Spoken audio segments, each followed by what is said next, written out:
Good morning to all of you. आज का discussion का विषय है शकुनी ग्रह। शकुनी ग्रह के विषय में बताया गया है अंतरिक्षरा देवी सर्वालंकार भूषिता अयोमुखी तीक्ष्ण तुंडा शकुनी ते प्रसिद्धितो दुर्दर्शना महाकाया पिंगलाक्षी भैरवस्वरा लंबोदरी शंकुमुखी शकुनी ते प्रसिद्धितो। आकाश में विचरने वाली सर्व अलंकारों से भूषित लोह के समान मुख वाली तीक्ष्ण तंतुओं जिसका मुख तीक्ष्ण है शकुनी आपके लिए प्रसन्न हो। दुर्दर्शना जो भयंकर दर्शन देने वाली हैं। महाकाया जिनका शरीर विशाल है। पिंगल अक्ष नेत्र पिंगल वर्ण के हैं और जिनका स्वर भैरव के समान है। लंबोदरी जिनका उदर लंबा है। शंकुमुखी और मुख तीक्ष्ण है। ऐसी शकुनी आपके लिए प्रसन्न हो। Shakuni demon remains decorated with ornaments. Her eyes are brown with a huge body and a large belly. She is down, looking with a sharp beak and ugly face. Her ears are large and cone-shaped. She likes to wander in the sky.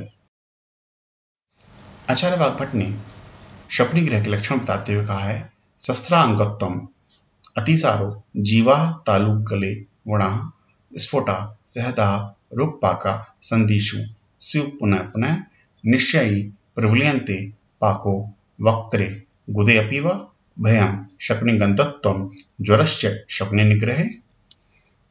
शस्त्रा अंगत्वम अंग प्रत्यंग का ढीला होना। अतिसार मिलना। जीवा तालु और गले में व्रणों का मिलना। स्फुटा सदहा रुक्पाका संधि शिव पुनः पुनः संधियों में बार बार स्फोट और पाक स्फोटों का निकलना जिनमें दाह और पाक होता रहता है। यह निश्चय ही प्लुयंते जो दिन में दिखाई देते हैं परंतु रात्रि को नहीं दिखाई देते, छिप जाते हैं। मुख और गुदा में पाक होना आदि लक्षण हमें शकुनी ग्रह से पीड़ित बालक के अंदर दिखाई देते हैं। साथ ही साथ जब हम शकुनी ग्रह से पीड़ित बालक के पास जाते हैं तो हमें वहां पर शकुनी के समान गंध मिलती है और ज्वर भी लक्षण हमें मिलता है। आचार्य सुश्रुत ने शकुनी ग्रह के लक्षण बताते हुए कहा है शस्त्रांगो भयचकितो विहग गंधी सस्रा विवरण परिपीड़ित समनांत स्फोटेश्च प्रचित तनु सदा पाके विज्ञो भक्ति शिशु छत शकुनया।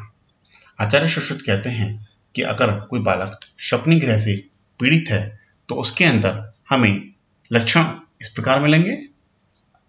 बच्चे के अंगों का शिथिल हो जाना, साधारण भय से चकित होना, बच्चे के शरीर से पक्षियों के मांस के समान गंध का आना और बालक का शरीर चारों ओर से श्रावयुक्त व्रणों से पीड़ित हो जाएगा और दाह और पाक युक्त स्फोट से शरीर व्याप्त रहेगा।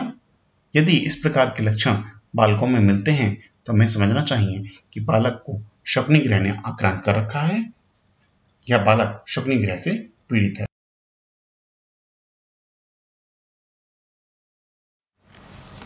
इसके अरिष्ट लक्षण बताते हुए आचार्य काश्यप ने कहा है मासादान पक्षिणों दृष्टवा शकुनया बध्यते शिशु।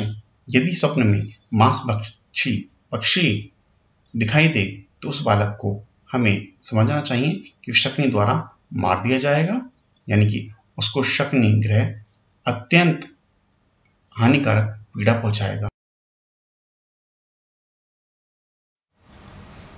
आयुर्वेद में इसकी चिकित्सा बताई गई है वेतस आम्र कपित और सभी जो कषाय वृक्ष हैं उनके क्वाथ से परिषेक करवाना चाहिए। कषाय रस प्रधान वटादि के क्वाथ और मधुर रस प्रधान काकुलेदी वर्ण के कल द्वारा सिद्ध तेल से अभ्यंग करवाना चाहिए। मधुष्टि उशीर सारीवा पद्मक लोद्र मंजिष्ठा और गैरिक कल का लेप कराना चाहिए। शेष सभी चिकित्सा उपक्रम स्कंद ग्रह के समान करवाने चाहिए। तो हम यहाँ पर देख सकते हैं कि शकुनी ग्रह को हम इसके लक्षणों के आधार पर इम्पेटाइको के समान मान सकते हैं या समझ सकते हैं। इम्पेटाइगो और स्वप्न ग्रह के लक्षण काफी हद तक समान देखने के लिए मिलते हैं, जैसा कि इस स्लाइड में दिखाया भी गया है। Child looks frightened with the flexed body parts. It is present in impetigo also. Body is full of blisters with a burning pain and inflammation. It is also present in impetigo. Oozing blisters ultimately form ulcers. It is present in impetigo. Constitutional symptoms such as fever and diarrhea. It is seen in impetigo. Child emit the smell like sakuni or the bird. It is present in. On these above features, Shapni Greh are more clear to impetigo, which is an acute infection caused by Staphylococcus organism and most commonly affect to newborn.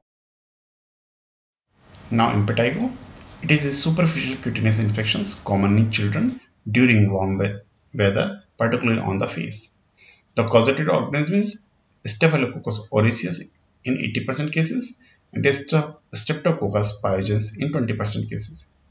Impetigo is of two types: bullous 30%, transparent flaccid bulli develop on the affected skin, and the non-bullous is 70%. A small vesicle or the pustule forms on a predisposing lesions and may spread to a crustated honey-colored lesions. The predisposing factors are chickenpox, insect bite, abrasion, lacerations, and burns. The complication is cellulitis, osteomyelitis, septic arthritis, pneumonia, and bacteremia. Treatment is topical mupirocin, which is an antibiotic, may be considered for localized non-bullous lesions, but oral antibiotics are indicated for the extensive lesions और बुल्लस इम्पेटाइगो. हमने देखा भी था कि आयुर्वेद के अंदर भी कषाय प्रधान द्रव्यों का इसकी चिकित्सा में वर्णन किया गया है, क्योंकि इनके अंदर रोपण क्वालिटी होती है. अतः हमें इन द्रव्यों का अधिकांशतः प्रयोग इम्पेटाइगो केसेस के अंदर करना चाहिए.